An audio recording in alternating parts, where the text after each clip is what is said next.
Support for Amplified Voices comes from the Restorative Action Foundation. Learn more at restorativeactionalliance.org. Everyone has a voice, a story to tell. Some are marginalized and muted. What if there were a way to amplify those stories? To have conversations with real people in real communities? A way to help them step into the power of their lived experience. Welcome to Amplified Voices, a podcast lifting the experiences of people and families impacted by the criminal legal system. Together, we can create positive change for everyone. Hello, and welcome to another episode of Amplified Voices. I'm your host, Jason, here with my co-host, Amber. Hello, Amber. Hi, Jason. Glad to be with you this morning. That's awesome. And we also have with us today, Juanita. Good morning, Juanita. Good morning, Jason. Good morning, Amber. So happy to have you, Juanita. Thank you for having me. I'm excited to be here.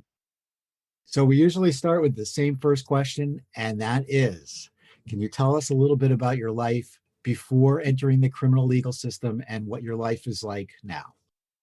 So before entering the criminal legal system, I was an 18-year-old. I had my best friends. I was in high school and I was preparing to go to college that particular year. This was in Boston? Yes. So I went to Clark Atlanta University. Okay. I grew up in Dorchester, which is part of the city of Boston. You were a city kid? Oh, yeah. Diehard city kid. Okay. Going down south. And based on the age that you look now, that was like 2 years ago or so? About. But 23 years ago. Wow. So it was a lot back then. That was my first introduction to the criminal justice system and what it was like. Was your family from Boston? Had they been there a long time? Yep, my family's from Boston. I was born and raised. My dad's born and raised. My mom was born in Arkansas. But back in the 60s or so, my grandparents migrated from Little Rock to up north. And so that's where my mom grew up as a child and her siblings. And then obviously I was born. Your family was really New England. Oh, yeah. Everybody's here. So do you park the car? No, I don't park the car in Harvard Yard. When you grow up in the inner city part, it's a melting pot. You have Caribbean, you have Hispanic, you have Cape Verdean, you have Haitian, you have everything. So that accent, the Kennedy accent, is more North Shore. Okay. Did you have siblings? I was the only child for about 14 years. I have two siblings who are 25 and 26. So when you grew up, though, you were an only child. I was an only child. I grew up in a single parent home till I was about 11 years old, and my mom got married to my stepdad. My dad is around, just kind of in and out, but we have a relationship. I had a relationship with his side as well, but my mom did all the work. Gotcha. All right, so now we're going down to Atlanta, is that right? We are going to study biology. So you know a little bit about viruses and stuff like that. I do. I'm actually a physician assistant in gastroenterology, though. But yeah, I know a little bit about viruses. So yeah, I was down in Clark Atlanta. The person that was incarcerated, he was incarcerated before I left to go to Atlanta. So that's where I was affected. We were really close friends. So tell us how that came about. So his name is Sincere. Actually, his name was Darnell, so I often call him Darnell. He changed his name to Sincere. I don't call him that. His mom named him Darnell. That's what I call him. But we met at 15 years old. It's a really quick, funny story. We met on a local bus. He lived in Roxbury, which is another part of Boston, but he worked at a local children's hospital. We met on a bus. We were just looking at each other, almost got to his stop, and he came to the back of the bus, said hi. I said hi. We exchanged names, and he got off the bus. No numbers, 15 years old. About 6 months later, he calls my house because my cousin who lived downstairs went to high school with him, and they met on the football team. So he called my house looking for my cousin. And I happened to answer the phone, and I just being a nosy 15-year-old girl, asking a lot of questions. And when he said his name, I only knew one other Darnell. I remembered his voice, and I was like, hey, do you remember me? Like, we met on the bus. And he's like, yeah, okay. So he came to my house, And then he and we became best friends, but then we dated for like 3 days and then I broke up with him.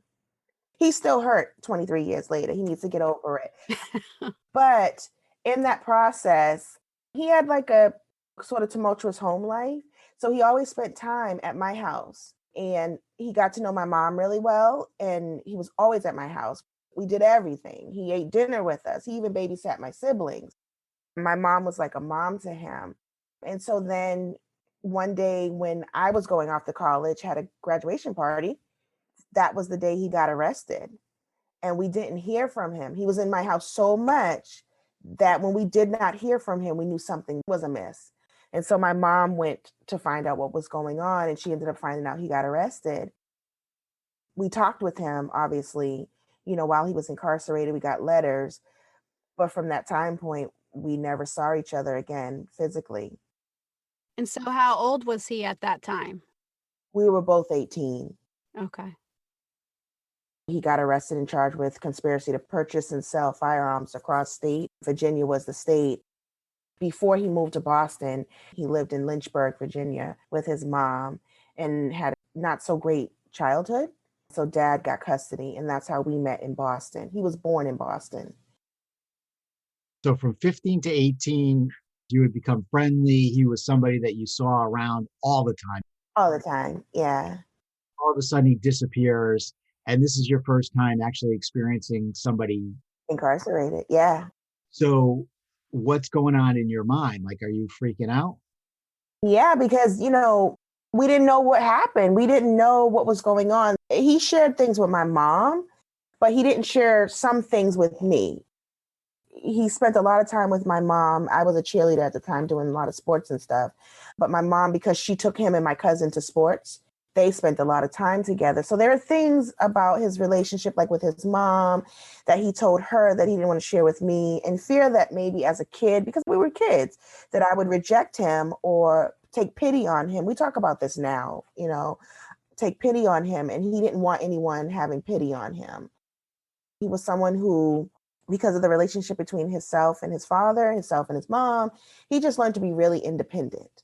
And so that kind of bit him in the behind. So for me, having my close friend, because we were very close, incarcerated, that was a really hard time in my life. He wasn't there for graduation. This was a type of relationship where if I called him or I paged him, pagers at the time, he would drop everything. Boyfriend, girlfriend, didn't matter. He sat 5 hours with me one day while I got my hair braided just to be around. So him not being there for me to go to college. And then when I got to college, like there were things that were going on in my life in college that I wanted to talk to my friend about.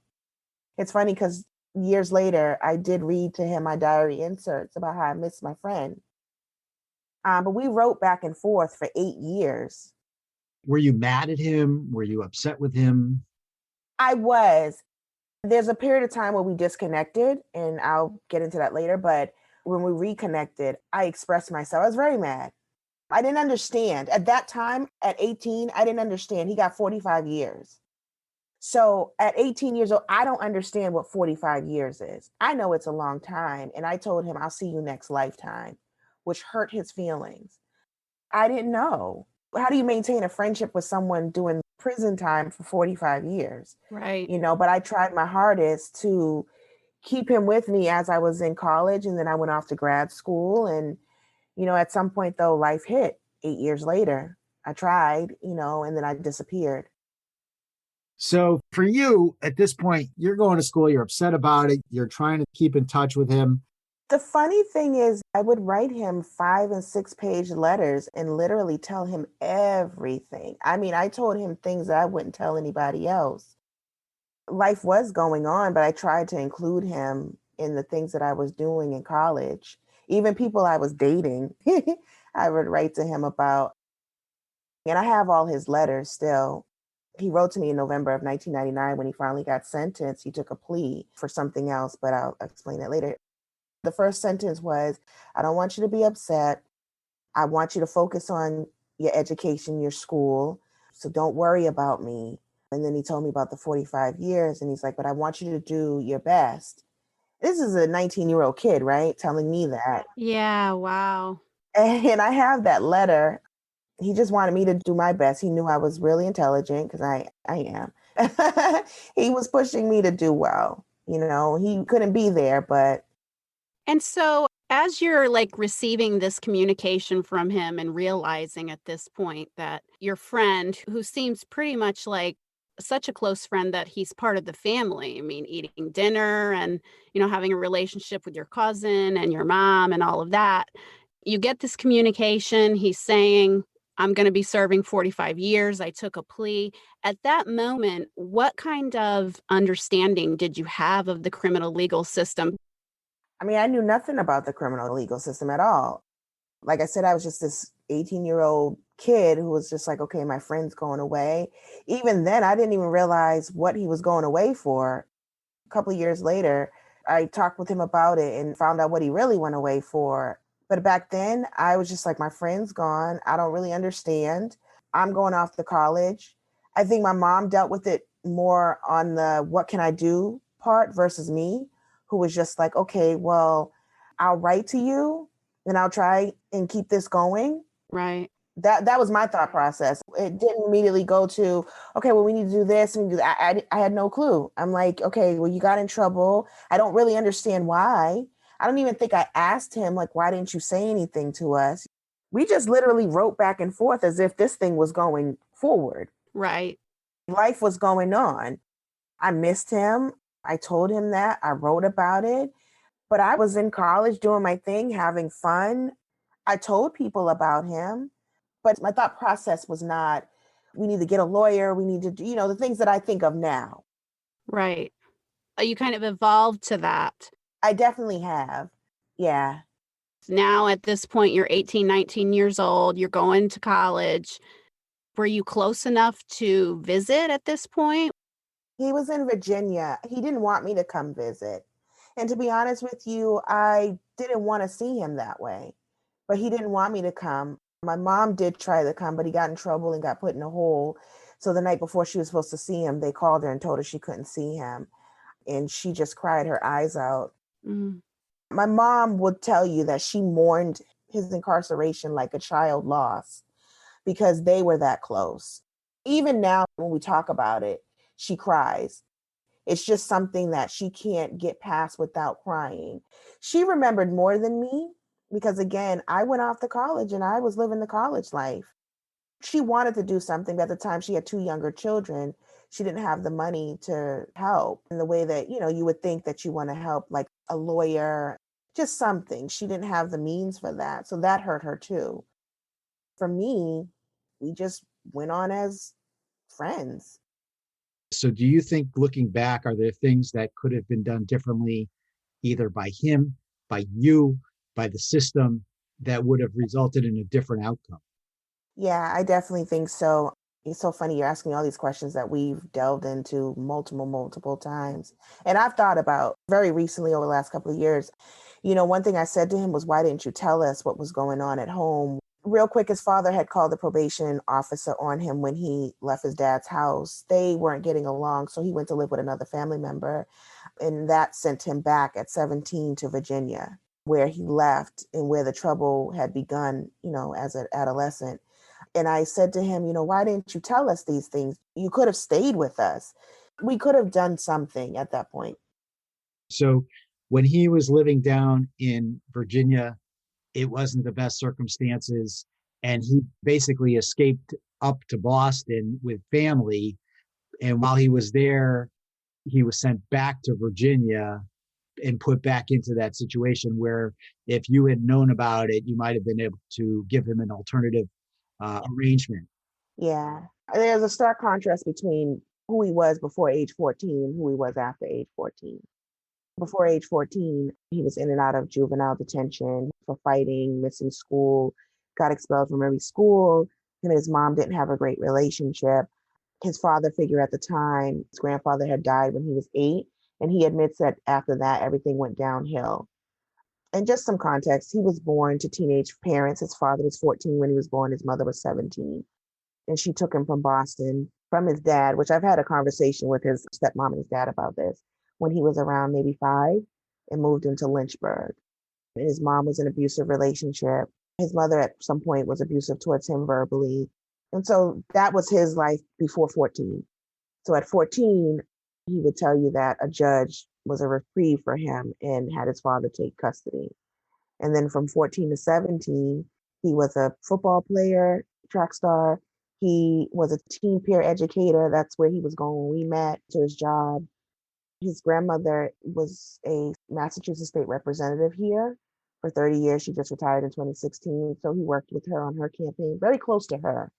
Him and his dad, not so much. They just never really had the dad-son relationship. But him and his paternal grandmother were very close. I've spent a lot of time with her. So when he and his dad got into it, he did go move with his grandmother and then eventually someone else. But that didn't sit well with his dad. And that's where the probation officer comes in, because he was on probation from age 13. So that's where that comes in. They gave him a choice: stay in Mass, live with his dad, go to juvenile detention, or go back home to his mother in Virginia. And he'll tell you, emotionally, he chose to go back to Virginia. But I mean, at 17 years old, should you really be making that decision with other adults around? So he did that and got caught up with some guys and then brought that energy back at 18 to Boston. So that's where that goes. Wow. It seems like there were a lot of situations and some trauma and things that really developed into a new trajectory, if you will, for his life. We often talk on the podcast about different points where interventions with young people can really change their whole lives. And so it's important to understand backgrounds and things like that, and how just even the smallest moments of kindness from a teacher or a program, or just understanding what someone is going through when it comes to equality and what their day-to-day life and living situation looks like, makes a huge difference for folks. So I'm glad that you shared that, because it really highlights what we need to be looking at rather than throwing people in cages. Right. And I like often when I have this conversation about him to highlight that, because eventually we'll get to what he ultimately pled guilty to. But I like to give a background because it's not just so simple. Sure. So yes, I think at that point when, I say to him, well, why didn't you let my mom know? But he says, I was in the probation office and they gave me one option and they had a ticket for me. They got a ticket that moment and sent him back. He says, well, I didn't have time to call anybody. And he was only there in Virginia briefly because he turned 18 like 3 months later.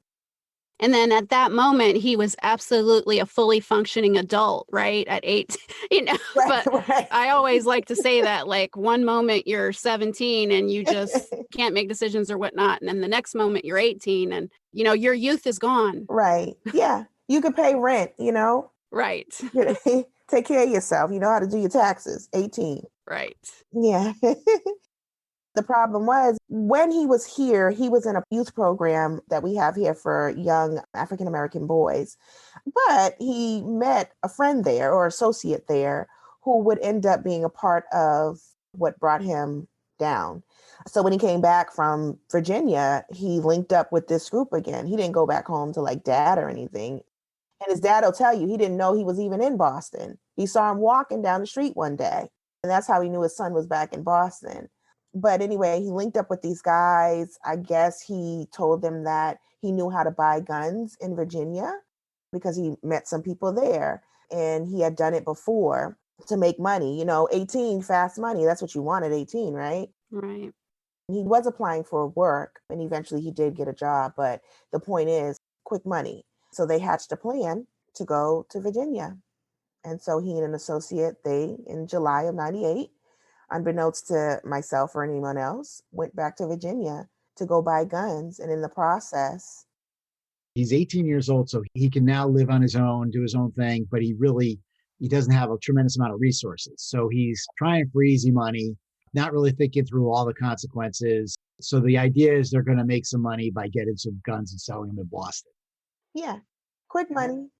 Yeah, it's not a brilliant plan, but it's his plan. No, not a brilliant plan at all. Was there any opportunity for him to go on to college, playing football or on an academic basis to get some help?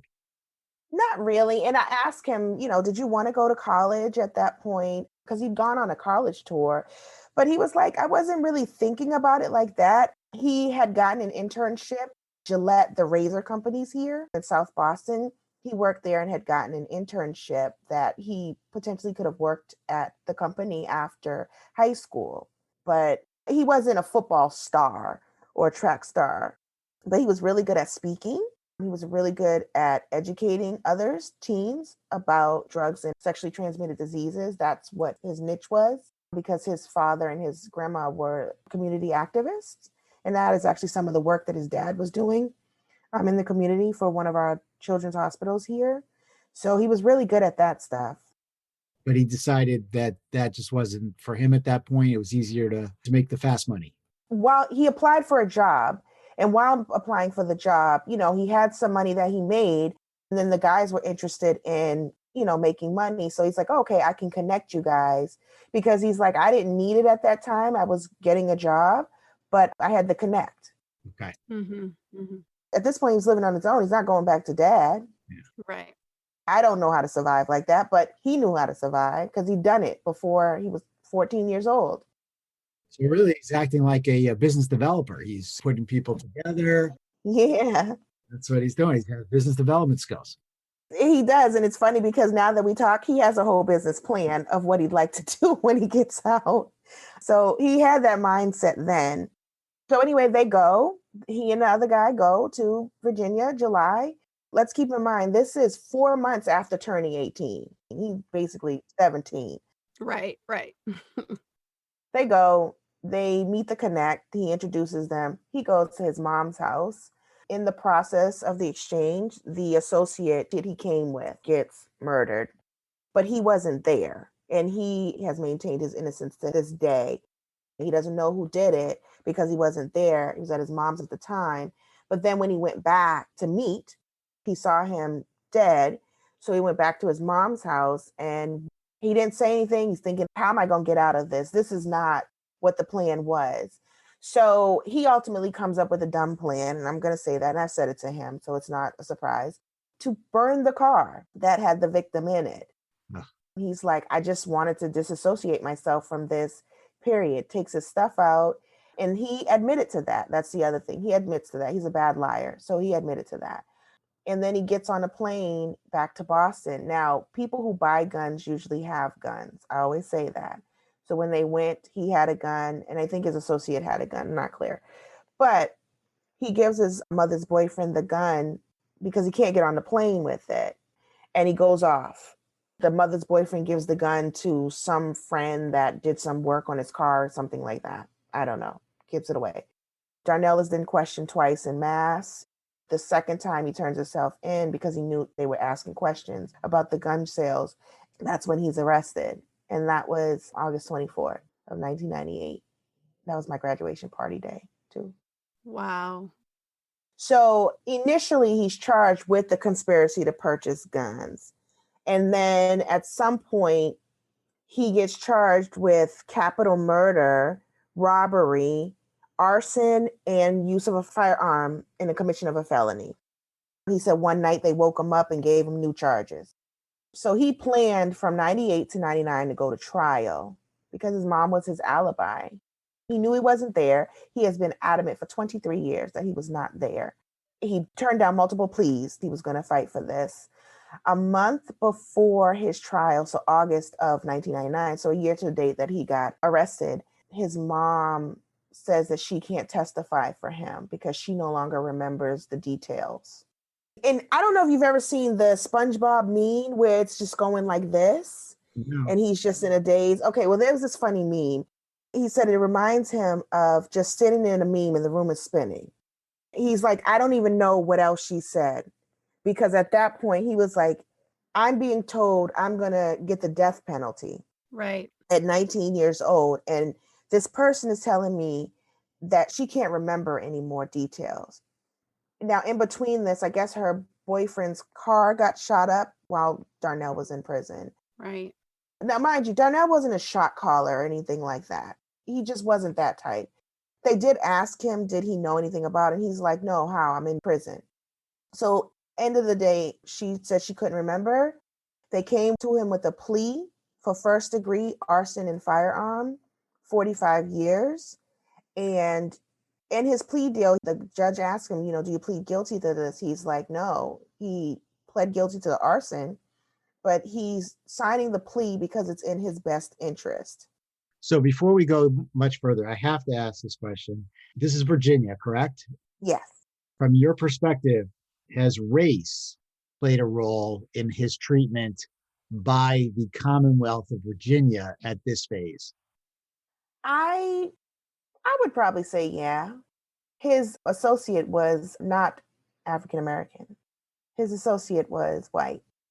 And he will tell you, he's like, I'm a Black 19-year-old kid in the South, Lynchburg, Virginia. The person killed is white.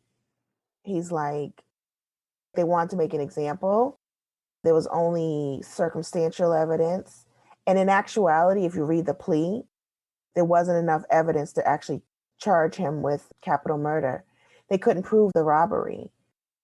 So I do think race plays a role every single time from beginning to end. Yeah. So at this point, this whole transaction, if you will, him going down there, all of that, getting mixed up with the wrong people, however everything transpired, somebody lost their life. Right. And of course, there's some sort of investigation that goes along trying to figure out what happened. So he's in a situation where obviously he's in a panic and he's trying to figure out what is the solution to this situation. Made some decisions that were not the best, but here his world is spinning. Yeah. And then in his proceedings, which seemed to have kind of been like an up and down roller coaster, the only person that can corroborate an alibi for him says, no, I can't do this for you for whatever reason. So he's at this point where he's like, he's facing death. So I heard you say during his plea proceeding that he said, this is in my best interests. And I'm also glad that you highlighted that it seems like there was not enough evidence for a capital murder charge. Otherwise, they would not be coming with this plea. So this gives a little bit of insight for our listeners into how these things happen. And I really appreciate you sharing all of that about the story because there's a lot of nuance. And then when we talk about race, I'm actually in the process of reading Helen Prejean's book, Dead Man Walking. And 85% of cases where there are victims in capital murder cases that are white, they're seeking the death penalty.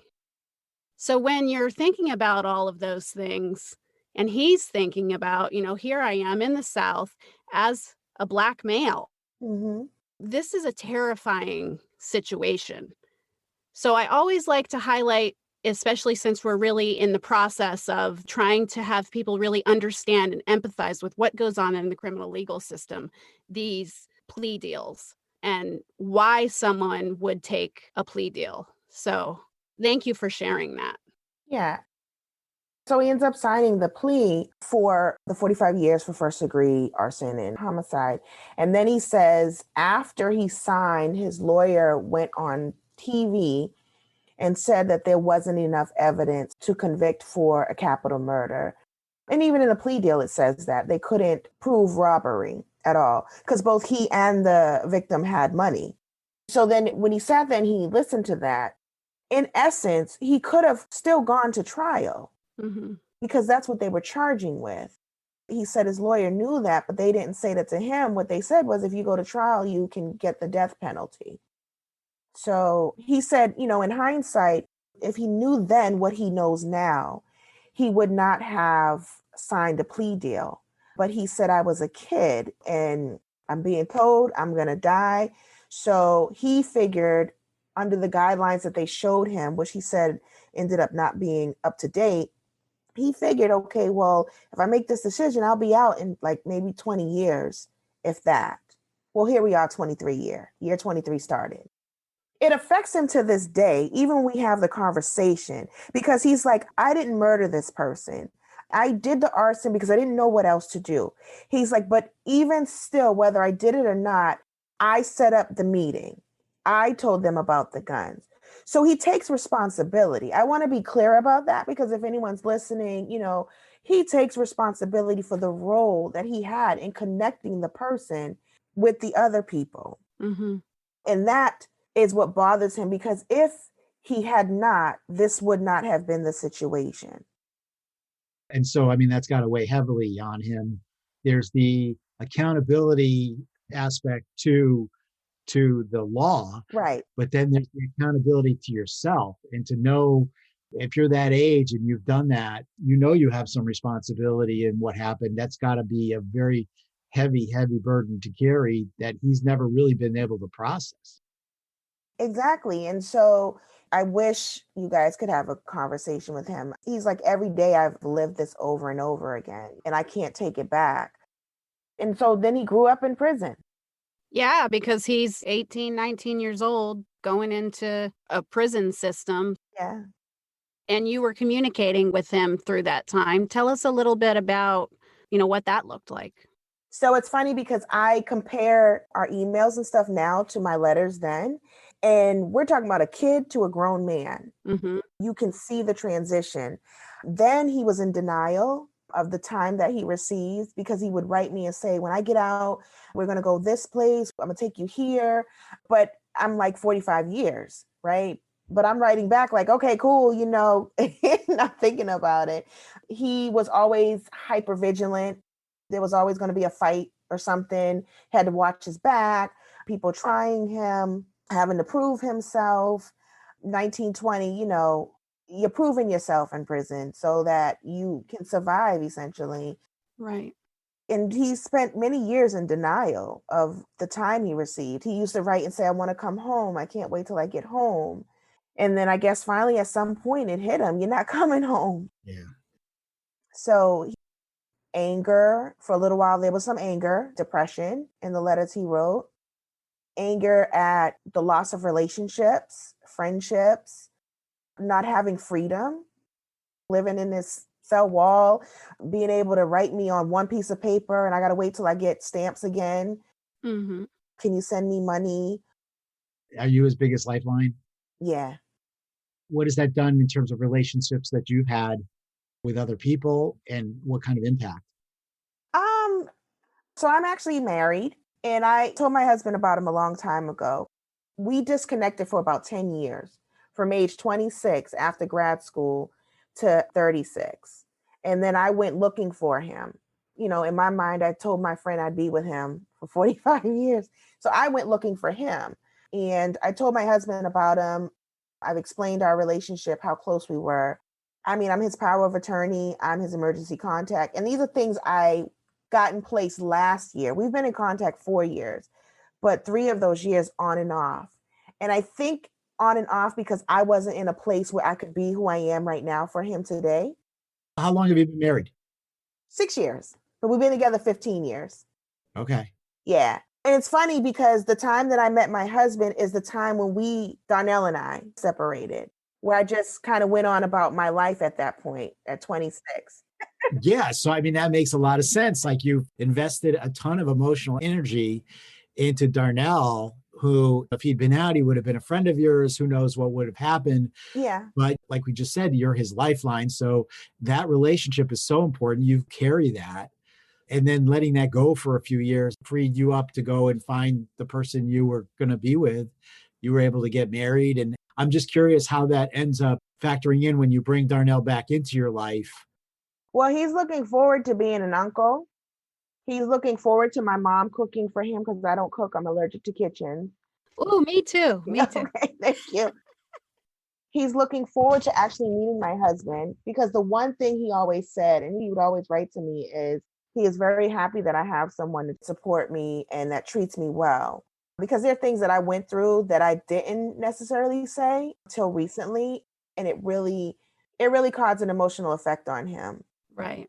He thought there were things that I passed over, and I didn't actually do that. I actually went through them. So to have someone that takes care of me, he's very happy about. What I have learned in this process, though, is that not everybody's going to have that same emotion or that same drive for this situation. And it's because, they haven't personally been affected by it. So I can't take things personally, but I'm very clear on who he is in my life. How do you react when you hear people say things like lock him up and throw away the key? I get upset a little bit, but then there's a part of me I can't, because if you have never been affected by it, that's your mindset, right? But then there's education that needs to be done, because if you don't know what's going on in the prison system or how people are treated from the beginning to the end, then you're going to have that mindset. So I educate people. I use him as education. He's given me permission to tell his story, to talk about him, to say all the good things that he's now doing after essentially growing up. So, is there something that we haven't covered that you'd want to talk about that you use as an example? He's not who he was at 18. He's a 40-year-old man. And like all of us out here who have gone through life in our teens and our 20s, and we've done the stupid years into our 30s, potentially for some people, like us, he had the light bulb turn on in his head and was like, I actually want to be out at some point. You know, I have no more years to do in here, because technically he has 18 more years. Right. And he's like, I don't have those 18 years to do. And so because I don't, this is what I've done now to change my life. He's only had one major infraction, and that was a cell phone. That was in 2015. And after that, he said, no more. I'm just not engaging in any activities, in prison that would get him in trouble. You're saying he's not the person he was, and he went through a name change. And it just reminds me of, I'm Jewish, and there's a whole story about how Jacob changes his name to Israel. When he wrestles with God, it's like his name becomes Israel, and he becomes an adult person. He's not the kid he was when he was younger. I mean, do you feel that there was that kind of a transformation, and that's why the name changed, that he doesn't identify as Darnell, that he's actually somebody that's completely different, and now he's a different individual? Yes, that's exactly how he explained it. Because my first thing was, where's this come from? That is exactly how he described it, as well as the fact that his mom was adopted. So he's like, there's no real ties to that last name. He didn't have his dad's last name. He had his mother's adopted last name. So he didn't really feel connected to that name or the person. Yeah, he wanted to shed that person. So that's pretty powerful. The fact that Darnell went in and Sincere is going to come out. That is very powerful. Yeah, and Darnell went in as this angry kid, angry at life, angry at the world. He's gone through periods of thinking about suicide, depression, fighting, just doing things that he wasn't supposed to, because there were periods where he didn't have anyone. He had to survive. The one thing I want people to also understand, because there's this thing about violent and nonviolent, right? Nonviolent offenders and violent offenders. Prison is violent. Thank you. I have to say that. Prison is a violent environment. It is a survival of the fittest environment. We understand and we know and we see that the weak get taken advantage of, and then others, they have to fight. They have to do things to survive in there. And so even the most noble person is going to do what they have to do to survive, right? We here in the outside world do what we need to do to survive, whether it's for our families, whether it's for our job, or whatever the case may be. Times that by 10 in prison. I'm not built for prison. So when people are like, oh, well, you can do this in prison and I could do this, no, you can't say you would do anything until you got into that environment, period. I'm so glad that you brought that up, because I think that idea of proximity is so important, because what goes on behind the walls is such a secretive type of thing. And it's like out of sight, out of mind. And so that degree of separation creates this, well, if I don't see it, maybe it's not happening for the general public. Right. Did Sincere have any opportunities in prison to experience programming or things that were supportive, any type of mental health treatment, things that may have helped him walk through some of the trauma that he's experienced? When you are convicted of things like murder, capital murder, or violent felonies, your ability to get into programs is less than somebody who's serving less time and for a nonviolent offense. They have more programmatic opportunities. So what I love telling people what he did was he's always been a nice person, very sincere. Sincere fits his actual character. He was never a violent person at all. And so because of that, he built relationships in prison with whether it's the guards or whether it's administrative staff that helped him to actually get into programs that he otherwise would not be able to because of his time and his conviction. So he earned his GED in 2004. He's always maintained employment in prison. He's done business courses. He took 2 college courses. As of 2016, he became what's called a SAM coordinator. So in Virginia, they have a program called the Shared Allied Management Program. And it's for people that have mental health issues and substance abuse. So they have a specific pod for that group of people. And he applied to be a therapeutic aide. It's sort of like a liaison between the incarcerated and then the staff members, and helping when 2 people are having maybe a fight or an argument, kind of like the go-between to kind of stop that, facilitating programs. And he actually created his own program called Personal Growth. It's a 4-phase program. I love explaining it because it's teaching people to have goals, because what he found is a lot of men don't have goals. You need to have goals. That's how you keep going. You need to have goals for the inside. You need to have goals for when you get out. And so his program teaches them to have goals, build leadership skills, grow interpersonally and intrapersonally. So within and on the outside with each other. He developed that program and has facilitated it. Wow, that's exciting. Yeah, I'll send it to you guys. I have the program because I was like, oh, I need to do this with my girlfriends. Right. It sounds like something that we could all use. I mean, who doesn't need goals? Right. It is a useful program. So he's done that. And he's also gotten multiple certificates because he'd like to be a peer recovery specialist. And that's someone on the outside that works with people with substance abuse and mental health issues. And so for that, he's gotten certificates in Alcohol Anonymous and Narcotics Anonymous for people with mental health issues, anger management for people with substance abuse, mindfulness training certifications. He actually got certified in yoga. He tells me all the time to go do yoga. So it really seems like he's unlocking a lot of that potential. Yeah, he has coordinated his certifications to go with what he'd like to do on the outside. Sure. If he were to get out of prison tomorrow, what would he do based on those goals and the plan? Well, the first thing he'd like to do is get a job. He's very clear that he wants to get a job. He understands that it'll take him time to get to where he'd like to be, but he wants to work. And then he wants my mom's lasagna, but mainly working. He wants to work. He wants to mentor other youth. Yeah, those are the first 2 things that he'd want to get involved in. So when he thinks about what his ideal work would that be the mentorship? Would that be working with people with mental health or addiction issues? Is that his ideal situation? That is, his ultimate is to have his own facility that people can go to with those type of issues. When we first were talking about having you on the podcast, there were a couple other people that were potentially going to come on with you. Who were those other people? So Santia Nance and Pauletra James, I met them through the advocacy work. They live in Virginia, but we've met on Twitter.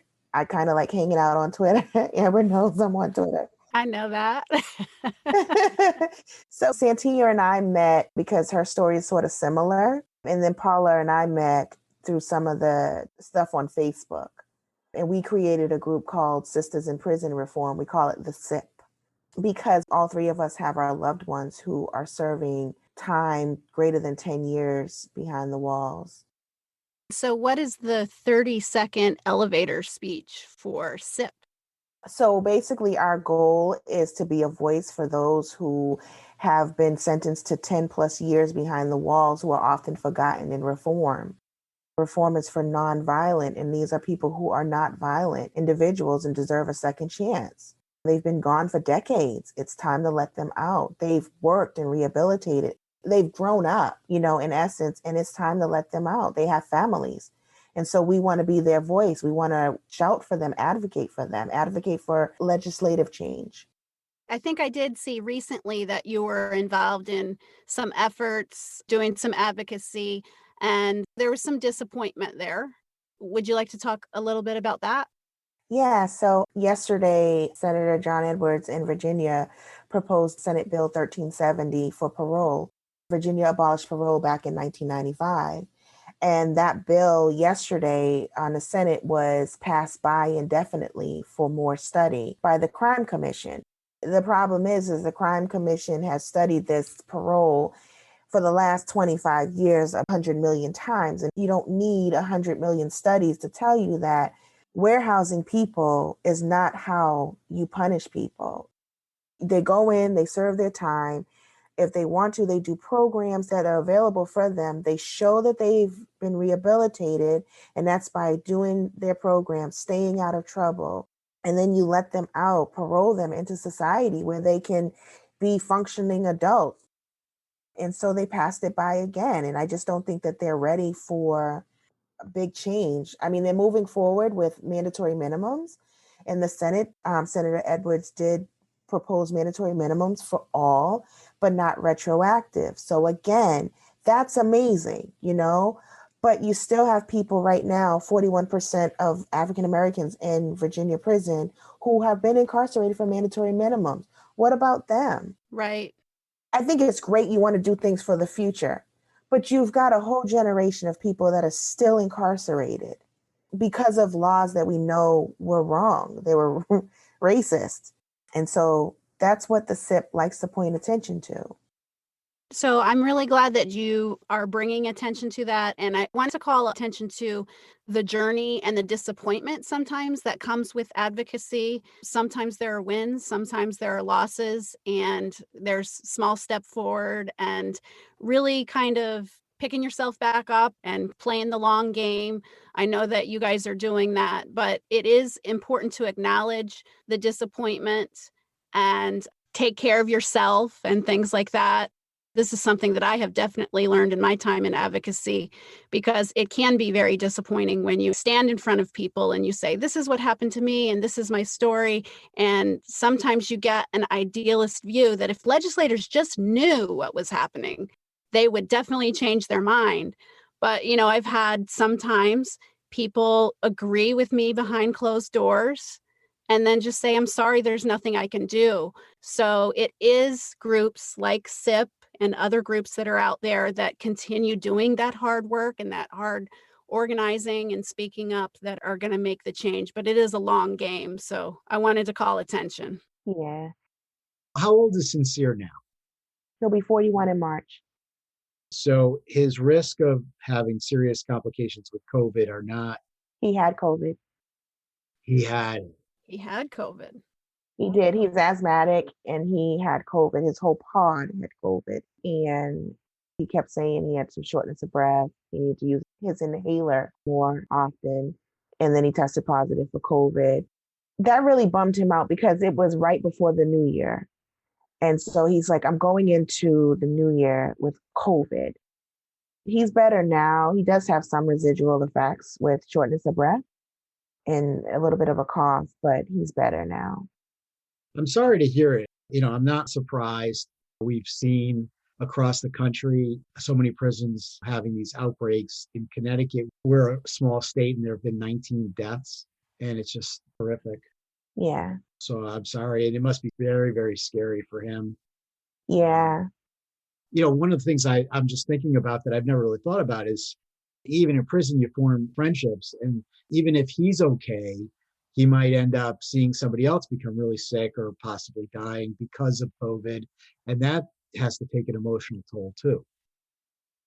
The funny thing is most of his friends are now out. They've been paroled. I actually talk with them all the time. They all check on me. But yeah, his roommate, just seeing that and knowing that, and people were getting COVID just like that, he would call me and tell me about things. And so you were in communication with him pretty tightly? Because, when we talk to different people, it's kind of a hit or miss depending on where somebody is. It's hard to get information. If somebody gets COVID, maybe they're, put into an isolation where they don't even have their things. They don't have the same ability to make phone calls. What does that look like where he is? Oh, we talk every day. That's wonderful. We talk every day by phone. We talk by video visits, by email. We've actually been talking like this for the last year. And does that come with a cost? Oh, it's expensive, honey. Right. Look, if I wasn't in the position that I am in career-wise, I don't know how families do it. Yeah. It's $7 for 20 stamps, $10 for 40 stamps. If you send pictures, it's more stamps. It's $8 for 20 minutes for a video visit, $20 for 50 minutes on a video visit. And then the phone calls are like 4 cents a minute, but depending on how often you talk with somebody, that can go by in a week. Right. So yeah, it's expensive just to be connected to family, right? Right. So it's different in different states. They have different types of contracts and so on and so forth. But by and large, families who do not have the means to communicate with their loved ones are at a significant disadvantage. Or you have situations, so like for instance, when my husband was incarcerated, we were spending upwards of $400 or $500 a month, and we had to get assistance from friends and family. It was like, do I pay for my heat or do I keep my husband connected to our kids? So this is an area that people really need to continue to speak out on. Yeah. Because even here in Connecticut, for instance, they're just bringing in tablets. They're calling it staying connected to families. However, there won't be video visits on the tablets, and it will come at a significant cost to families. And there's a whole huge kickback to the state, which is really the purpose of doing it. So it just becomes very costly for families and at the expense of connection. I just have another unrelated. We can take this in a million directions, but so Joshua Ho and Decarceration Nation just did a podcast episode this week on food. Has he told you about the food? It's horrible. The food is horrible. The good thing is he gets things on commissary. Mm-hmm.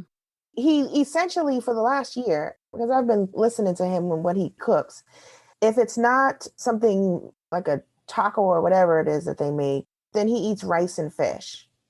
He doesn't eat a lot of red meat. He doesn't eat pork at all. He doesn't eat pancakes or anything like that. He'll eat oatmeal, boiled egg, or his rice and his fish. He's not a junk food person, though I did just buy him cheddar ruffles on the commissary thing. But he's very sort of stringent because he likes to work out. Mm-hmm. So he doesn't really indulge. But another friend of mine told me in the pandemic they were getting like peanut butter and jelly sandwiches, old cabbage, terrible chicken patties, things like that.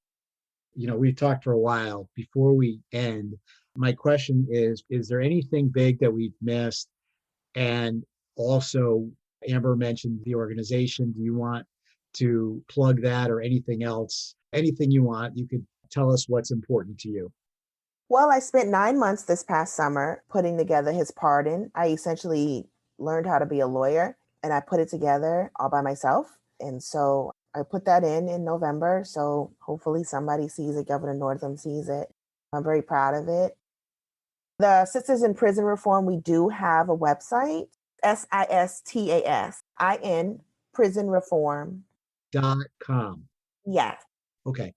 And we'll put that in the podcast notes as well. Yes. You go there. It has the three of us, who we are. It also has the guys and who they are. So you can learn about their stories and what they've done. We put their awards and all those things.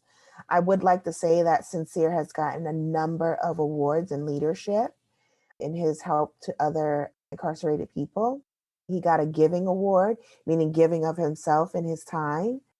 I'd like people to know, if you're listening, that he is an amazing person.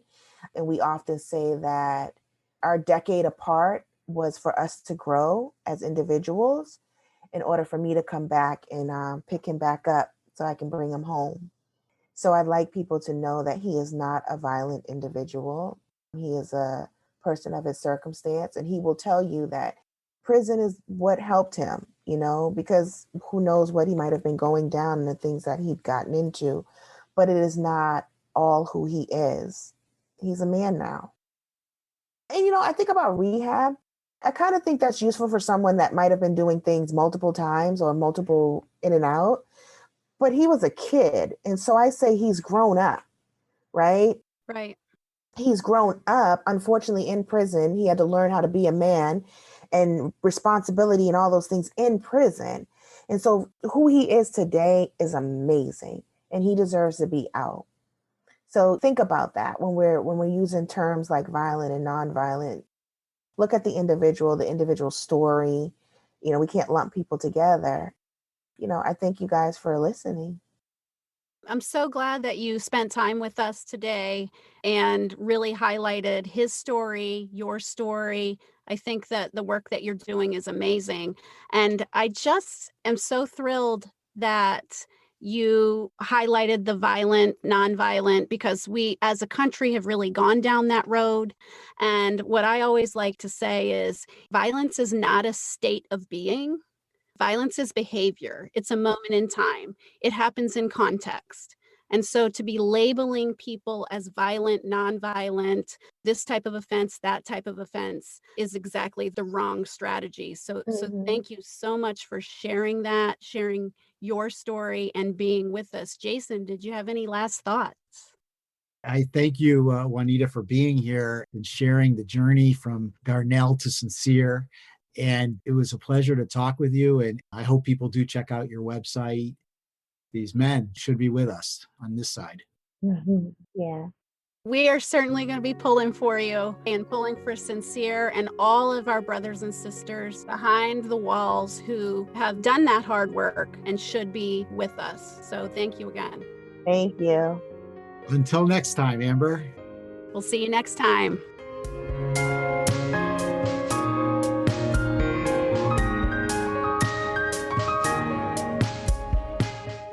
You've been listening to Amplified Voices, a podcast lifting the experiences of people and families impacted by the criminal legal system. For more information, episodes, and podcast notes, visit amplifiedvoices.show.